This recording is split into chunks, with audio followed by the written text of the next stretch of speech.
এৰি অহা বাট ঢাকি থিলা শুকান সৰাপাত সমুখৰ প্ৰণয়ৰ তীৰ্থপথ উঠিলা পাখি মেলি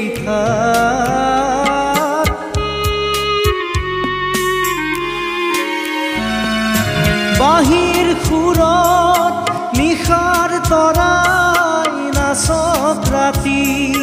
দুটি নয়ন মধু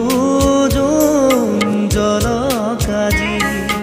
বাহিৰ সুৰত নিশাৰ তৰাই নাচক ৰাতি দুটি নয়ন মধু জলকাজি সূৰ্যমুখী মেলা সপোন পাহি